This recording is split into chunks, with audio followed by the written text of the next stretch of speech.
வணக்கம். நான் அப்புக்கலை. பயணங்கள் முடிவதில்லை. இன்றைய பயணம் திருப்பரங்குன்றத்து மலை. இந்த மலையை அருகிலிருந்து பலரும் ரசித்திருப்பீர்கள். இந்த மலையை நம் வீட்டிலிருந்து ரசிப்பது எத்தனை அழகானது. கோடை வெயில் ஒரு புறமாக நம்மை வாட்டி எடுக்க, மலையோ தனித்து நின்று தன்னுடைய தனித்தன்மையை காட்டிக்கொண்டே இருக்கிறது. அழகான இந்த குன்று முருகனின் இல்லமாக இருந்தாலும் நம் கண்களுக்கு விருந்தாக அமைந்துள்ளது.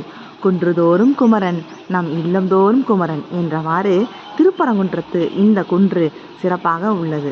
நம்முடைய இயற்கை அமைப்பில் குன்றுகள் சிலவாக இருந்தாலும் கோயம்புத்தூர் பீடபூமி மற்றும் இந்த மதுரையில் பீடபூமிகள் உள்ளதாக சொல்கின்றனர். அப்ப இந்த பீடபூமியில் இருக்கக்கூடிய இந்த குன்றுதோறும் குமரனாக இருக்கக்கூடியது நம்முடைய வீட்டிலிருந்து பார்ப்பதற்கு எத்தனை அழகாக இருக்கிறது. ஓங்கி இருக்கும் மலையில் இந்த குன்று தடித்தும் மேலே கிடைமட்டமாக படுத்து கிடப்பதும் பார்ப்பதற்கு எத்தனை ரம்மியமாக இருக்கிறது. அருகில் சென்று ரசிப்பதை காட்டிலும் அழகுகளை தூரத்தில் இருந்து ரசிப்பதுதான் அழகு சிறந்தது. அருகில் சென்று ஒன்றை ரசிப்பதை காட்டிலும் அழகினை தூரத்தில் சென்று பார்த்து ரசிப்பதுதான் அனைவருக்கும் நலம். இந்த திருப்பரங்குன்றத்து முருகனை தரிசித்து இன்றைய பணியை துவங்குவோம். நான் அப்புக்கலை.